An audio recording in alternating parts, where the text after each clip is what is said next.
ડોક્ટરના prescription વગર નશાકારક syrup અને ટેબ્લેટનું વેચાણ કરતા પીપોદરાના જય ભવાની મેડિકલ સ્ટોર ઉપર ફૂડ એન્ડ ડ્રગ્સ વિભાગને સાથે રાખી સુરત જિલ્લા એસઓજી પોલીસે રેડ કરી મેડિકલ સ્ટોરનો સંચાલક અને મુદ્દામાલ કબજે લઈ કાર્યવાહી કરી હતી।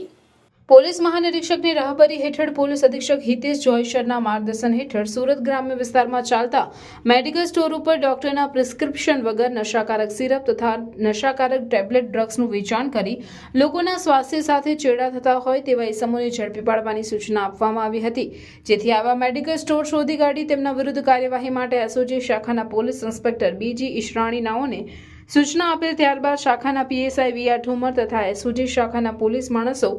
કોસંબા પોલીસ સ્ટેશનના પીપોદરા વિસ્તારમાં પેટ્રોલિંગમાં હતા। તે દરમિયાન એએસઆઈ કિરણસિંહ, લક્ષ્મણસિંહ અને અમૃતભાઈ ધનજીભાઈ સંયુક્ત બાતમી મળેલ, જેના આધારે એસઓજી પોલીસ દ્વારા ફૂડ એન્ડ ડ્રગ્સ વિભાગના ઇન્સ્પેક્ટર એજે ચૌધરી નાઓને સાથે રાખી પીપોદરા વિસ્તારમાં આવેલ જય ભવાની મેડિકલ એન્ડ જનરલ સ્ટોરમાં ડોક્ટરના પ્રિસ્ક્રિપ્શન વગર નશાકારક દવાનું વેચાણ કરતા સંચાલક ઈસમ પ્રદીપ પ્રભાકર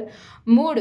ઓડિશા રાજ્યનો વતની છે તે મળી આવતા કુલ ₹1886નો મુદ્દામાલ કબજે લીધો હતો અને તેની વિરુદ્ધ કાયદેસરની કાર્યવાહી કરવામાં આવી હતી।